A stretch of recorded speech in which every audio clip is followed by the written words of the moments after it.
5 most disturbing hunting encounters caught on camera.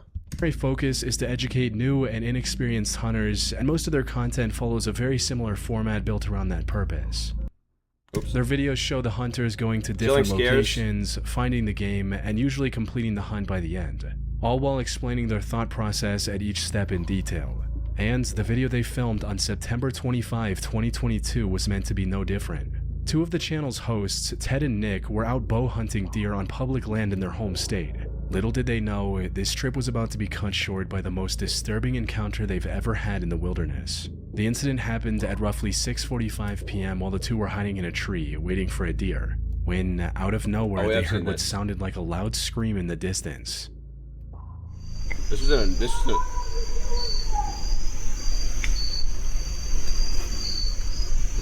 the one in the nukes. Yeah, this was in a nukes. This was in a nukes, and then watch the end of it. Ready? What made this explanation unlikely were the few coherent words that could be heard in between the screaming, with the voice yelling for help and saying phrases like, "I hate you."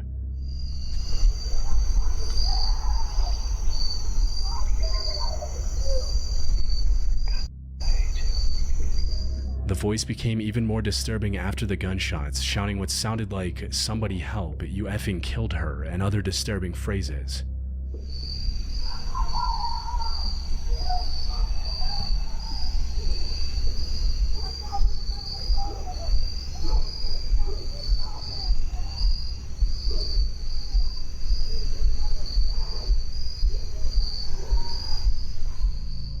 In addition to the screaming, shouting, and gunshots, oh my god, wait.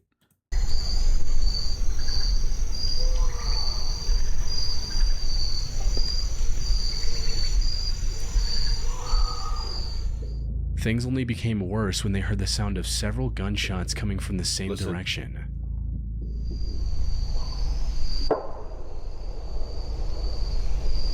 And I'm showing people that haven't seen it.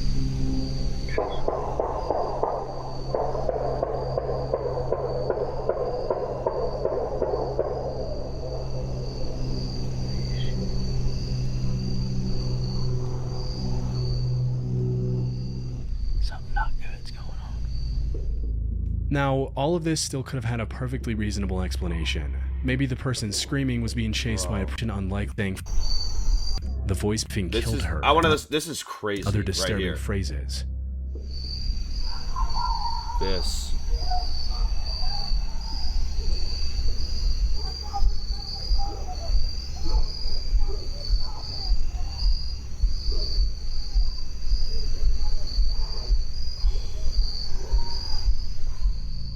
In addition to the screaming, shouting, and gunshots, the two also heard the sound of multiple cars speeding off, after which everything went silent.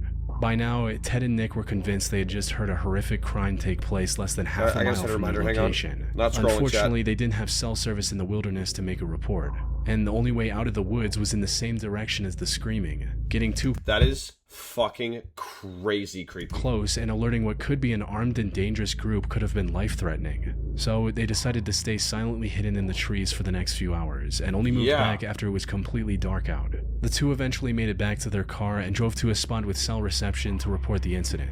However, from what I was able to find, the authorities weren't able to locate a body or even find any evidence of a crime at the location Ted and Nick provided, leaving this disturbing encounter unresolved. People on the internet have come up with several theories to explain the situation, ranging from a firing squad execution to someone having a drug-fueled mental breakdown with a gun in their hand. But many have also accused the hunting public of faking the whole thing, which is a common I just don't know, like, I don't know, man. I don't know if I'm ever going to be quick to, I just assume the best in people.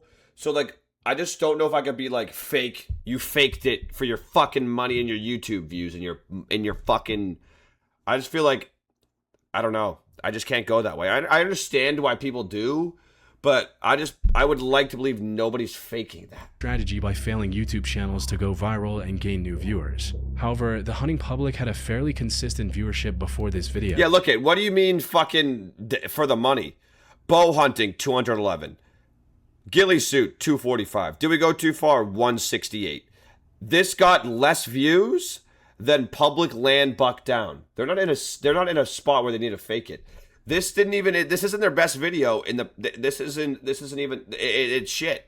And it didn't increase by a significant amount after the encounter. They also have over 1,400 other regular hunting videos, this being the only one with a strange encounter. Typically, channels that fake videos have other suspicious content. Yes. The screams also seemed far too primal and emotional for anyone to fake that convincingly. They didn't fake that. Put simply, what they heard was more than likely real. Unfortunately, it's been over 3 years since the incident, and we still have no answers on what it was all about. Fuck no. You know how every year around this time, the temperature drops? Ad read, ready? But also, what's good? You know what you mean? You know the answer. Everyone around you starts coughing, and suddenly you're convincing yourself you're I can hear the ad read. As a content creator, I'm calling this as an ad read. Fine. Yeah, that was me a few weeks ago. I kept brushing off this awful sore throat because I really didn't feel like dealing with the whole Dr. Hunt nightmare. You know, calling offices, getting put on hold, trying to figure out who's in network, all of that. But then one morning I woke up and felt like I had literally swallowed a cactus, which was my wake-up call. I finally admitted to myself I couldn't just power through it, but I also didn't want to spend an entire day playing phone tag trying to find someone who could actually see me before spring. That is where today's video sponsor ZocDoc comes in. ZocDoc is a free website where you can search and compare high-quality, in-network doctors, choose the right one. Hey chat, don't hate the player, hate the game. Ad reads. No one ever said, man, commercials on TV don't make any sense. It makes sense, bro. It is ZocDoc for sponsoring today's video.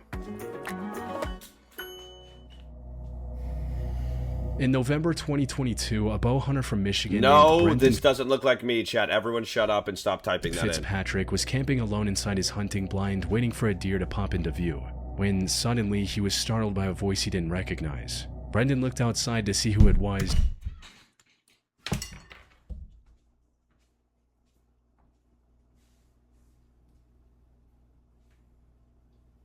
Are you fucking serious? Are you fucking serious? Are you fucking serious? This dude's got the same name.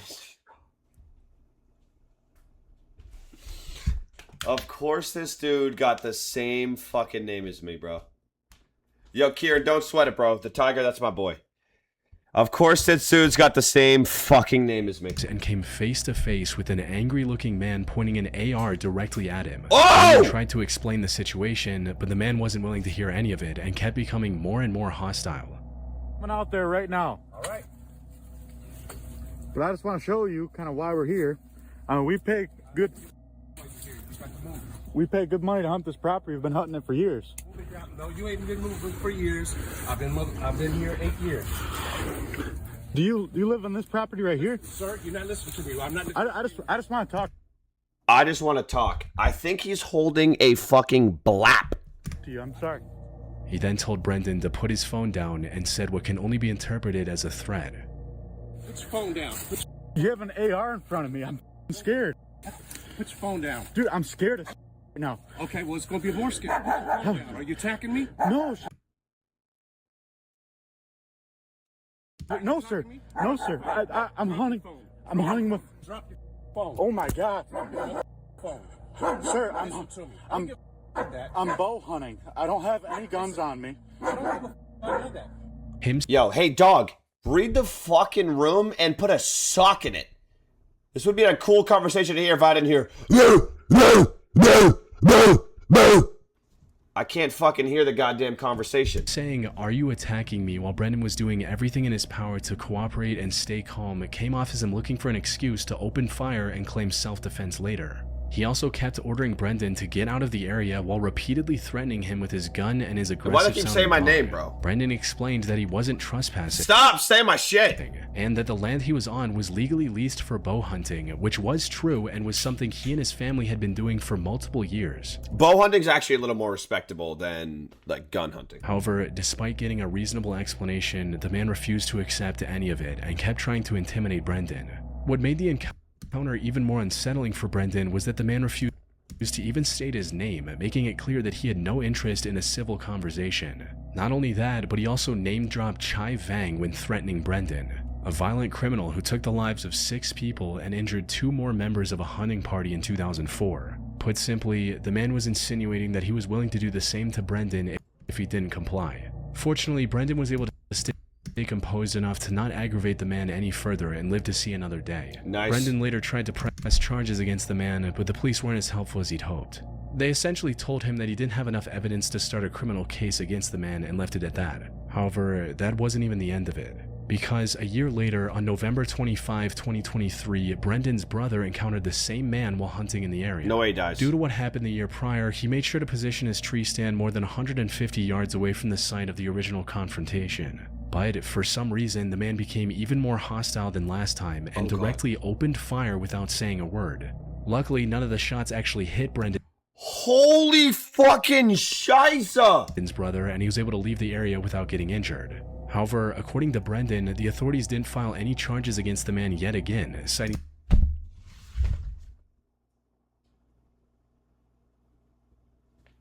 Fuck you guys doing for work?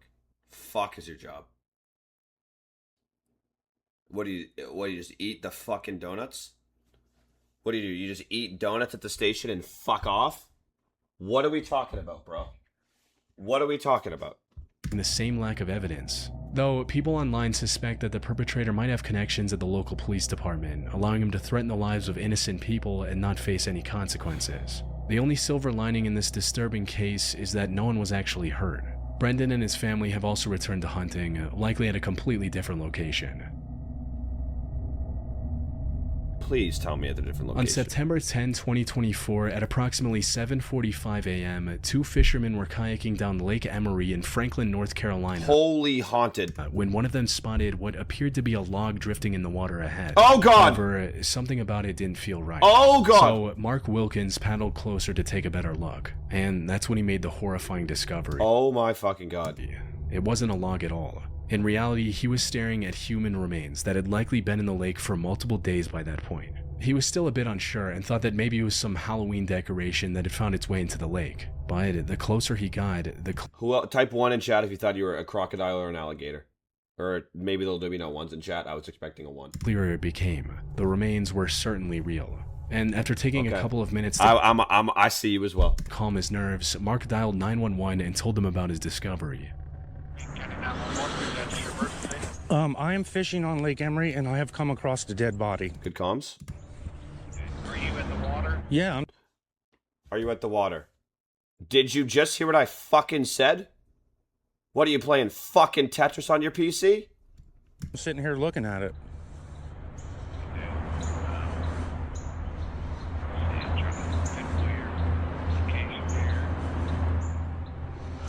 I mean, it could.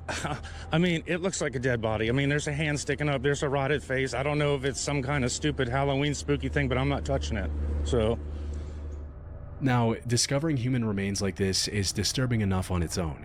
But what made this find even more chilling was the dark implications it suggested. You see, authorities had also found the remains of a 19-year-old boy in the same lake just a month earlier. And if the two cases were connected, it meant that there was possibly a serial killer on the loose in the small town of Franklin. While talking to the police, I'm from there. Mark also remembered seeing a pair of Crocs lying near the boat ramp he used earlier that morning, adding another disturbing layer to an already unsettling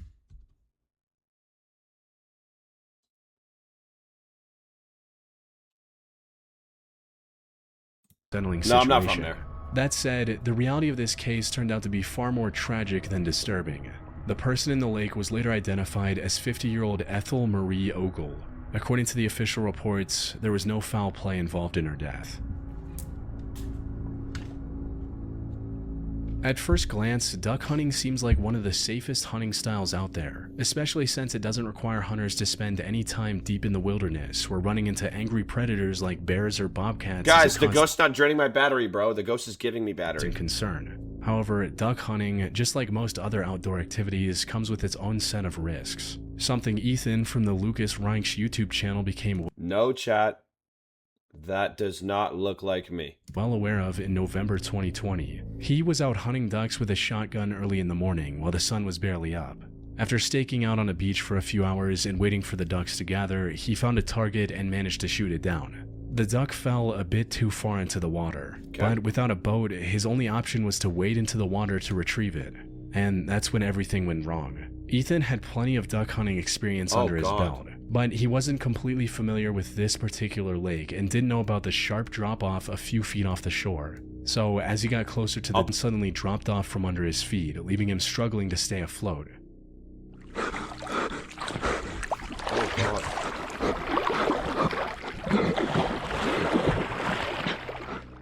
He also knew how to swim, but that wasn't as big of a help as he'd hoped it to be. The biggest issue at hand were his waders. They became filled with water, sinking him deeper while also making it near impossible to move in the water. Under normal circumstances, staying afloat is relatively easy for anyone who knows what they're doing. However, water-filled waders make this otherwise simple task infinitely more difficult, as drowning becomes a stronger possibility with each passing second. To make matters worse, the water Ethan was in was also extremely cold. Even if he could stay afloat with heavy waders, he still risked contracting hypothermia and passing out before drowning. The cold water was also tensing up his muscles and making it difficult to keep moving. And to top it all off, he was also completely alone on this trip. Having someone with you on any nature expedition— Oh my fucking god. Jesus Christ. increases the chances of survival exponentially. Even if a partner isn't able to help directly, they can at the very least call for help. Ethan, however, didn't have that option. All he could do was keep his calm and keep swimming toward the shore with all his energy. Fortunately, this worked. Way, Casey. After a brief but intense struggle, he was able to find the underwater ledge and make it out relatively unharmed. And while his determination and level-headed approach certainly helped, his surviving the incident was nothing short of incredibly lucky. Holy shit. In May 2017, No, chat. 45-year-old Richard Wesley was out bow hunting in Ontario, Canada, when he suddenly came face to face with the last animal you want to see in the wilderness. Oh, hell no. A bear. He initially tried to lay low in the bushes and hoped this video's fucked actually, guys. Brace. the bear would walk away without noticing him. Unfortunately, he was in a wide open area, resulting in the bear seeing him and coming toward him. One of the only options he really had left at this point was to run away, which, considering a bear's top speed of up to 35 miles per hour or roughly 55 kilometers an hour, wasn't really possible. Or he could stand his ground and try to scare the bear away before it got too close, because if the bear actually decided to attack, Richard would have no real way of winning that fight. Black bears can generate a bite force of up to 1,000 psi with their 2.5-inch long teeth. It's almost like that's my grip strength. Which is enough to easily fracture a human skull or even sever the head completely from the neck. Same thing with my grip strength. Adult black bears can also weigh up to 600 pounds or 272 kilograms. In other words, once a black bear is on top of you, there's no practical way to get it off. Plus, the weight alone can also cause asphyxiation within seconds. Not to mention the 2-inch long claws that can leave deep lacerations down to the bone. Yes. So even if the bear decided to leave Richard alone after a single claw swipe, he would have likely bled out right there before help arrived. With all this in mind, he stood up and tried to intimidate the bear. The grip reaper, that's what they call me. Unfortunately, this backfired horribly. Oh my god.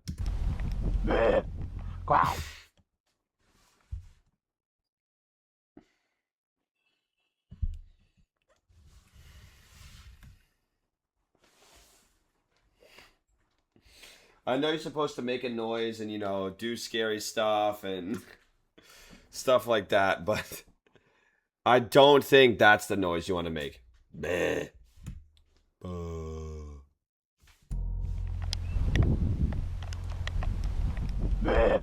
Quiet. Quiet. Go on! Is that a Gerwin Price potential edit? Go on! Bro, fucking, me and my girl's ear. Dead ass, bro. Intimidate the bear. Unfortunately, this backfired horribly. I can't stop watching it! Imagine me and my girl's ear. Imagine that's what you think, and then you hear this. Quiet. Quiet. Quiet. Quiet.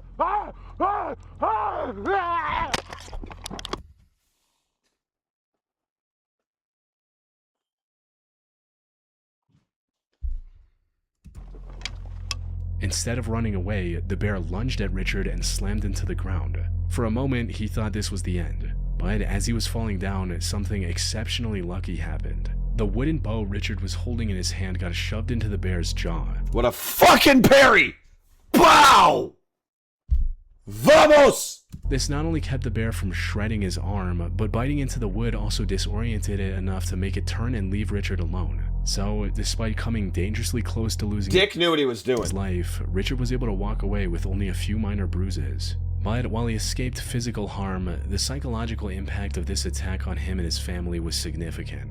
As he stated in an interview later, "We watched the video footage. My stomach just tightened, and my wife started crying. Instead of admitting that I'm scared, and I probably should have went and talked to a professional about what happened, but I just downplayed it."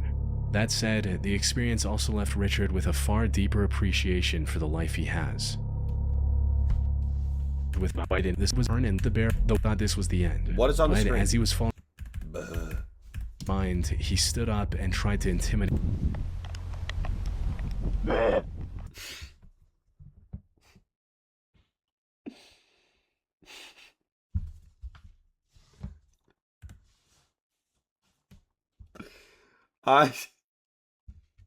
I just don't know how that noise even came out of him.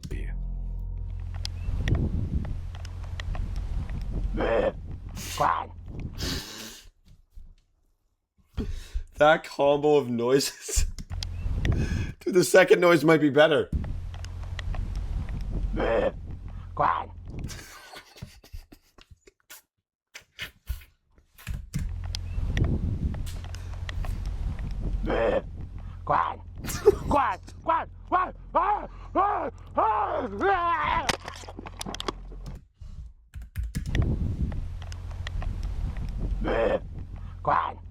Bro, what the fuck was he thinking?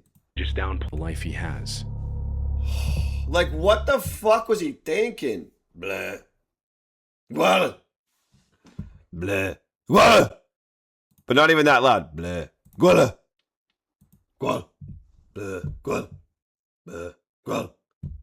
Blah. Blah.